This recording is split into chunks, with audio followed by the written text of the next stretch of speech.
Assalamu alaikum dear students. My name is Ayaz and I am your computer science teacher for grade 10th. Dear students, हम अपने आज के lecture में chapter number 5 की exercise में से क्वेश्चन नंबर 4 करेंगे और हम अपने इस क्वेश्चन में हमारे पास जो कोड हैं उनके अंदर एरर्स को आइडेंटिफाई करेंगे। देखेंगे कि जो हमारे पास डिफरेंट कोड्स हैं उनके अंदर एरर कौन कौन से हैं। सो आइए अपने आज के लेक्चर को स्टार्ट करते हैं। डियर स्टूडेंट्स, हम अपने आज के लेक्चर में एक क्वेश्चन सॉल्व करने के लिए जा रहे हैं।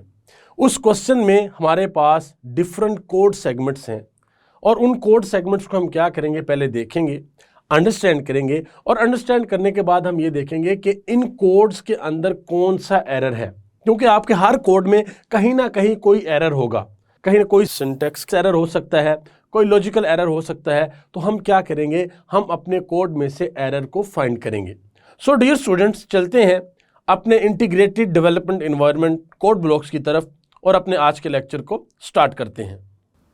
सो डियर स्टूडेंट्स, हम अपना आज के लेक्चर स्टार्ट करते हैं। सबसे पहले हम क्या करेंगे, हम ओपन करेंगे कोड ब्लॉक्स को, जो कि हमारा IDE यानी कि इंटीग्रेटेड डेवलपमेंट एनवायरनमेंट है।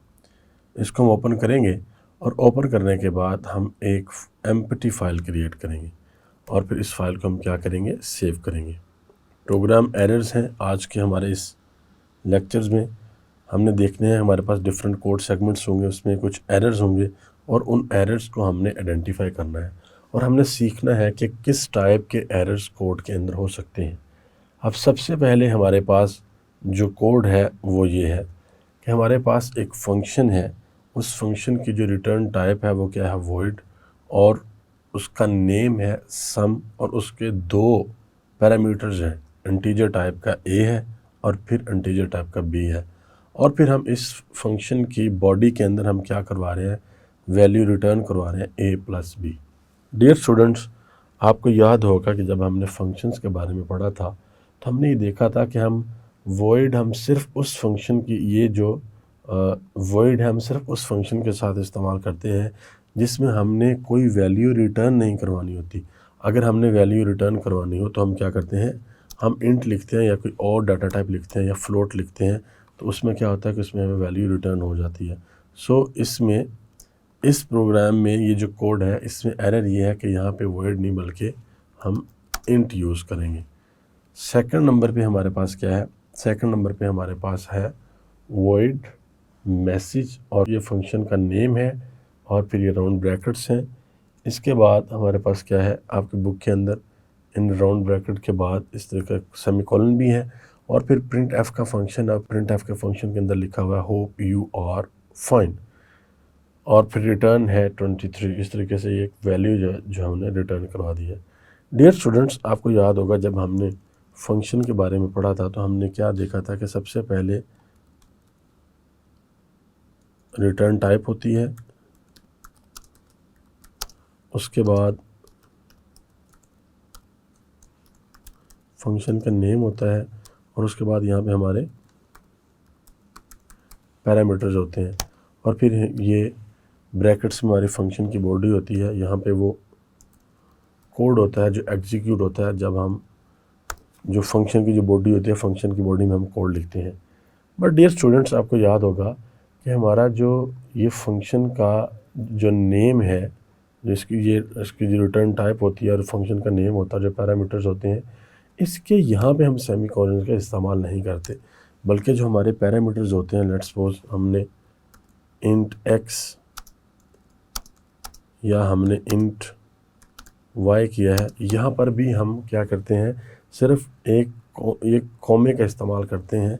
हम यहाँ पर भी सेमीकोलन का इस्तेमाल नहीं करते। सो हमारे इस कोड के अंदर जो मिस्टेक है वो ये मिस्टेक है कि हमने यहाँ पे क्या करना है, इसको रिमूव करना है, तो हमारा ये कोड पहले से ठीक हो जाएगा। सो डियर स्टूडेंट्स, पहली जो हमारे पास ऑप्शन थी उसमें क्या मसला था कि यहाँ पर वर्ड था तो हमने वर्ड की जगह इंट किया और यहाँ पर क्या है, यहाँ पर भी वो इशू यहाँ पर भी है। आप देख सकते हैं, एक तो हमने जो सेमीकोलन रिमूव करना है वो यहाँ से नहीं बल्कि इधर से रिमूव करना है। ये आप याद रखिए, यहाँ से रिमूव करना है। और अगर आपने रिटर्न करवाना है कुछ तो आपको यहाँ पे बताना पड़ेगा कि कौन सी डाटा टाइप आपने रिटर्न करवानी है और फिर आपको यहाँ पे माइट बी पॉसिबल कि आप यहाँ पे क्या करें, आप एक पैरामीटर भी पास करवा दें। It's depends on the requirement कि हम कोड किस तरीके से लिख रहे हैं और हमने आउटपुट किस तरीके से लेनी है कोड से। सो ये हमारी बी ऑप्शन थी। अब हम आते हैं अपनी सी ऑप्शन की तरफ। सो सी ऑप्शन में हमारे पास क्या है, सी ऑप्शन में हमारे पास यहाँ पर इस तरीके से कोड लिखा हुआ है बुक के अंदर कि रिटर्न टाइप है, ये फंक्शन है, ये सी ऑप्शन हमारे पास यहाँ पे। ये तो हमने बी को यहाँ पे अंडरस्टैंड किया। सी ऑप्शन ये हमारे पास, इसमें क्या लिखा हुआ है, इंट, ये हमारी यानी कि रिटर्न टाइप है, रिटर्न डाटा टाइप है, और फिर फंक्शन का नेम है हमारे पास जो कि है max मैक्स। और उसके बाद हमारे पास दो पैरामीटर्स हैं जो कि फंक्शंस के पैरामीटर्स होते हैं। एक है इंट a और फिर है हमारे पास इंट b। डियर स्टूडेंट्स, आपको हमने अभी ऊपर वाली इस एग्जांपल के अंदर ये पढ़ा है कि यहाँ पर हम क्या करते हैं, सिंपल कॉमा लिखते हैं, यहाँ पे हम सेमीकोलन नहीं देते। सो हमारे पास दो पैरामीटर्स हों या हमारे पास दो से ज़्यादा पैरामीटर्स हों, लेट्स सपोज हम यहाँ पर इंट सी लिख दें या हम यहाँ पर इंट डी लिख दें या फिर हम यहाँ पे इंट ए लिख दें, इंट एफ लिख दें, जितने भी हम पैरामीटर्स यहाँ पर देंगे, हमने करना क्या कि हमने सेमी कोलन का इस्तेमाल नहीं करना बल्कि सिर्फ एक कॉमा होगा जिसका हम इस्तेमाल करेंगे। ये जो हमारे पैरामीटर्स हैं ये कॉमा सेपरेटेड होंगे। और उसके बाद यहाँ पे नीचे हमारा कोड है हमारे फंक्शन की बॉडी का, ये कोड हमारा बिल्कुल ठीक है। हम वैल्यू रिटर्न भी करवा रहे हैं और वैल्यू रिटर्न करवाते वक्त हमने देखना है कि हमने ये जो टाइप है रिटर्न टाइप वो हमने क्या रखी है। सो रिटर्न टाइप हमारी इंट है, हमारी वैल्यू जो है वो भी रिटर्न हो रही है। और यहाँ पे हम यहाँ पे इंट बी कर देते हैं। ये जो हमारा कोड था इसमें जो मेन मिस्टेक थी वो ये थी कि यहाँ पे अगर हमारे पास इंट ए और इंट बी है या इंट एक्स और इंट वाई है तो हमने यहाँ पे सिंपल कॉमा इस्तेमाल करना है, हमने सेमी कोलन का इस्तेमाल नहीं करना। उसके बाद हमारे पास नेक्स्ट जो कोड है वो हमारे पास क्या है, नेक्स्ट कोड हमारे पास है डी। और इसको भी हम अंडरस्टैंड करते हैं कि ये डी क्या है। तो डियर स्टूडेंट, इसमें क्या है, इसमें हमारे पास इंट है, इंट यानी कि रिटर्न टाइप है हमारे फंक्शन की। उसके बाद हमारे फंक्शन का नेम है जो कि हमारे फंक्शन का नेम है प्रोडक्ट। और उसके बाद हमारे फंक्शन की जो पैरामीटर्स हैं फंक्शंस के वो है यहाँ पे int n1 and int n2। और उसके बाद फंक्शन की जो बॉडी है उसमें हमने रिटर्न करवा दिया है n1 एंड n2 को। और यहाँ पे हम सेमीकोलन हमारी बुक में यहाँ पर है। डियर स्टूडेंट्स, अब हम देखते हैं कि हमारा जो ये कोड है इस कोड सेगमेंट में कौन सी मिस्टेक है जो कि हम आइडेंटिफाई करें। डियर स्टूडेंट्स, आपको याद होगा हमने ये पढ़ा था कि जब हम एक फंक्शन लिखते हैं, लेट्स सपोज ये फंक्शन है हमारे पास जिसमें एक रिटर्न टाइप है, स्टूडेंट के नेम का फंक्शन है और हम यहाँ पे int name and int class का पैरामीटर पास करते हैं। तो हम क्या करते थे, हम अपने फंक्शन की बॉडी को बनाने के लिए इन ब्रैकेट्स का इस्तेमाल करते थे। तो आप इस फंक्शन में देखिए, इस फंक्शन में हमने रिटर्न टाइप बता दी है, हमने नेम भी बता दिया है, हमने पैरामीटर्स भी बता दी हैं, लेकिन हमने अपने फंक्शन की बॉडी में एक चीज़ मिस कर दी है। वो क्या कर दिया कि फंक्शन की बॉडी बनाने से पहले हमें इन ब्रैकेट्स को लगाना पड़ता है जो हमें बताते हैं कि हमारा फंक्शन कहाँ से, हमारे फंक्शन की बॉडी स्टार्ट कहाँ से हो रही है और क्लोज कहाँ पर हो रही है। सो ये जो हमारा कोड सेगमेंट था इसमें हमारे पास क्या मिस्टेक थी, इसमें हमारे पास मिस्टेक ये थी कि हमने यहाँ पे जो बॉडी है हमारी, हमने उसकी ओपनिंग क्लोजिंग नहीं की हुई थी। उसके बाद हमारे पास नेक्स्ट आता है ई जो कोड सेगमेंट है हमारा। इसमें हम देखते हैं कि इसमें हमारे पास क्या है, इस तरीके से हमारे पास बुक में जो कोड है वो इस तरीके से है। सो डियर स्टूडेंट्स, हमने सबसे पहले क्या देखना है कि जो फंक्शन है उसकी रिटर्न टाइप है वो क्या है, वो है हमारे पास इंट। और उसके बाद जो फंक्शन का नेम है वो है हमारे पास टोटल डिजिट, या कोई भी नेम आपने यहाँ पे रखा हो, टोटल डिजिट या टोटल डिजिट्स कोई भी नेम रखा हो। और फिर यहाँ पे एक पैरामीटर हमने पास किया है and the name of parameter is int x, integer type का पैरामीटर है एक्स, सिंगल पैरामीटर है। उसके बाद फिर हमने क्या किया है कि एक वेरिएबल डिक्लेयर किया है, उसका नेम रखा है काउंट और उसमें एक वैल्यू स्टोर करवा दी है एंड द वैल्यू इज़ 0।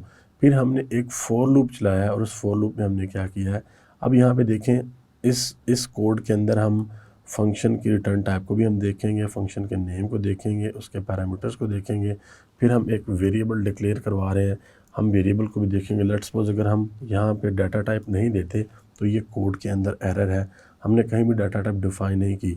सो हमें काउंट की डाटा टाइप डिफाइन यहाँ पर करनी पड़ेगी जो कि ऑलरेडी आपकी बुक में है, हम सिर्फ इसको समझने के लिए देख रहे हैं। फिर आ गया आपके पास for loop.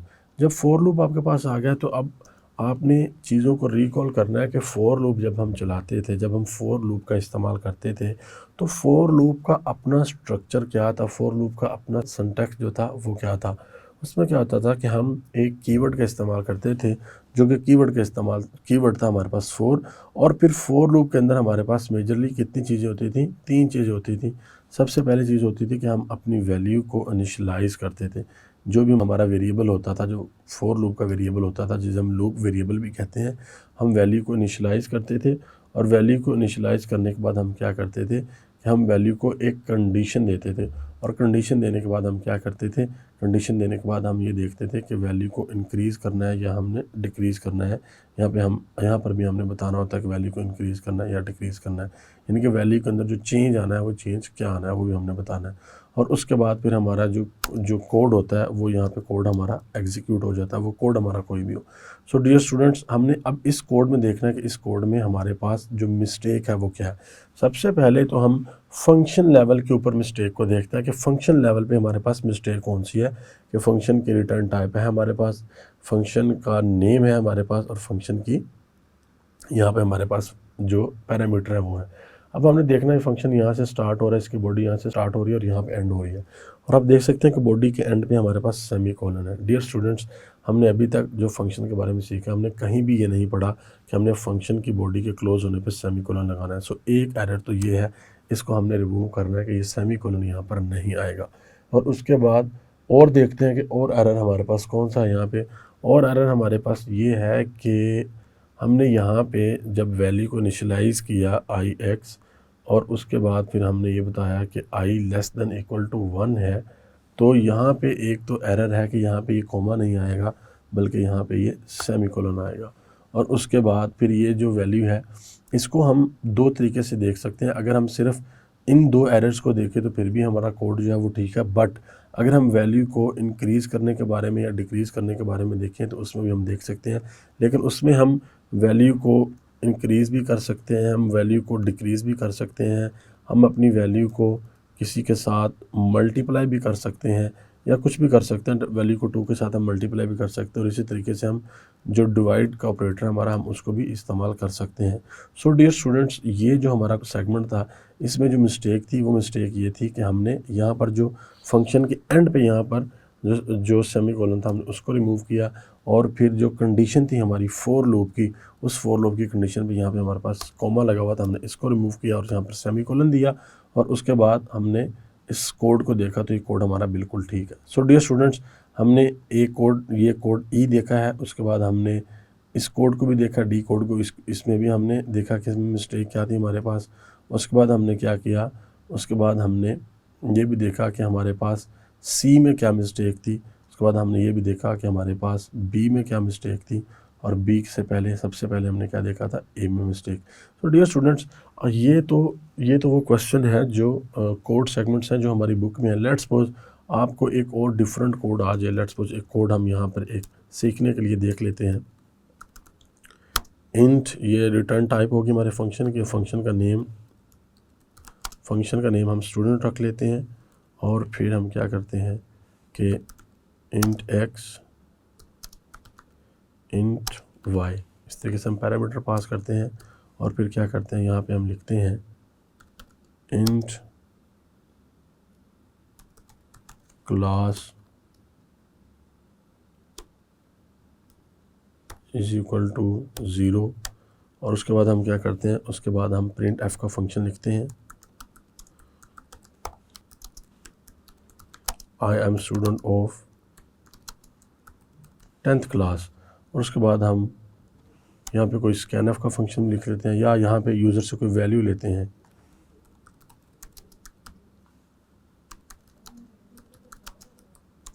And please enter your class name, कि अपनी क्लास का नेम जो है वो उसको एंटर करें। सो यूज़र जो है वो हमें इंटीजर वैल्यू देगा, जो भी इंटीजर वैल्यू देगा हम उसको स्कैन एफ में क्या करेंगे, स्टोर करवा लेंगे। स्कैन एफ में हम उसको फॉर्मेट स्पेसिफायर के थ्रू क्या करेंगे, उसको हम स्टोर करवा लेंगे। सो डियर स्टूडेंट्स, इस तरीके से अगर आपके पास कोड आ जाए तो अब इसमें देखते हैं कि हमारे इस कोड में क्या मिस्टेक है। ये कोड अगर आपके पास आ जाए तो डियर स्टूडेंट्स, आपने सबसे पहले ये देखना कि हमारा फंक्शन है, हमारे फंक्शन में कोई मिस्टेक तो नहीं है। हमारे फंक्शन की रिटर्न टाइप बिल्कुल ठीक है, और उसके बाद फंक्शन का नेम भी बिल्कुल ठीक है, और फिर फंक्शन के जो पैरामीटर्स हैं यहाँ पे हमने डॉट लगा दिए, ये डॉट नहीं आएगा बल्कि ये क्या आएगा, ये यहाँ पर एक कॉमा आएगा। फिर उसके बाद हमने एक वेरिएबल डिक्लेयर किया है int class. So dear students, ये जो क्लास है ना, ये वाला, ये वेरिएबल नहीं हो सकता क्योंकि ये सी लैंग्वेज का क्या है, ये सी लैंग्वेज का रिजर्व वर्ड्स में से है। आपको याद होगा हमने अपने फर्स्ट चैप्टर में सी लैंग्वेज के रिजर्व वर्ड्स के बारे में पढ़ा था कि सी लैंग्वेज के रिजर्व वर्ड्स क्या होते हैं। सो ये बहुत इंपॉर्टेंट चीज़ है। सम टाइम कोड के अंदर अगर आपको एग्जाम के अंदर रिजर्व वर्ड इस तरीके से एज अ वेरिएबल नेम आ जाते हैं तो आपको पता होना चाहिए कि हमारे रिजर्व वर्ड्स क्या होते हैं। तो यहाँ पे हम CLASS ये नहीं करेंगे बल्कि CLAS इस तरीके से कर देंगे, तो ये हमारा क्या होगा, ये हमारा वेरिएबल यहाँ पर बन जाएगा। उसके बाद क्या है, उसके बाद प्रिंट एफ है, और यहाँ पर भी ये हमारा प्रिंट एफ बिल्कुल ठीक है। हमने डबल कोट्स का इस्तेमाल किया है और फिर सेमीकोलन लगा के हमने स्टेटमेंट को टर्मिनेट किया, ये भी बिल्कुल ठीक है। और फिर स्कैन एफ में आके हमने क्या किया है, स्कैन एफ में आके हमने %d, और ये भी बिल्कुल ठीक है। बट यहाँ पे मिस्टेक क्या है कि हमने ये साइन 2 दफ़ा नहीं बल्कि 1 दफ़ा इस्तेमाल करना है, और यहाँ पे हमने डबल कोट्स लगाने हैं, और ये जो फॉर्मेट स्पेसिफायर है हमारा, हमने इसको अपने डबल कोट्स के इन बिटवीन जो है वो यहाँ पे लिखना है। सो डियर स्टूडेंट्स, ये एक छोटी सी एक्सरसाइज थी जो हमने की है, अपनी बुक के कोड से हट के इस एक्सरसाइज को किया है। मैं उम्मीद करता हूँ कि आपको आज के लेक्चर की सही से समझ आई होगी। डियर स्टूडेंट्स, ये आपके लिए एक एक्टिविटी है, आप इसको एज अ असाइनमेंट लें। आपने अपनी जो बुक के अंदर क्वेश्चन नंबर 4 एक्सरसाइज का identify the errors in the following code segments, उनको आपने देखना है, समझना है, जो कि आज हमने समझे हैं। और आपने क्या करना है कि इनके अंदर एरर्स को ख़ुद भी फाइंड करना है और देखना है कि एरर्स किस तरीके से आइडेंटिफाई हो सकते हैं, और आइडेंटिफाई करने के बाद वो कोड जो है उसको सही फॉर्मेट में आपने लिखना है। सो डियर स्टूडेंट्स, मैं उम्मीद करता हूँ कि आपको आज का लेक्चर सही से समझ आया होगा। सो डियर स्टूडेंट्स, ये था हमारा आज का लेक्चर, जिसमें हमने क्या किया कि हमने डिफरेंट कोड्स को देखा जो कि हमारी बुक में थे, और फिर हमने देखा कि उन कोड्स में एरर क्या क्या थे, क्या कोई सिंटैक्स एरर था या कोई लॉजिकल एरर था। हमने उन एरर्स को फाइंड किया और अपने कोड को एरर फ्री किया। सो डियर स्टूडेंट्स, मैं उम्मीद करता हूं कि आपको आज के लेक्चर सही से समझ आया होगा। हम जल्द मिलेंगे अपने नेक्स्ट लेक्चर में, तब तक के लिए अल्लाह हाफिज।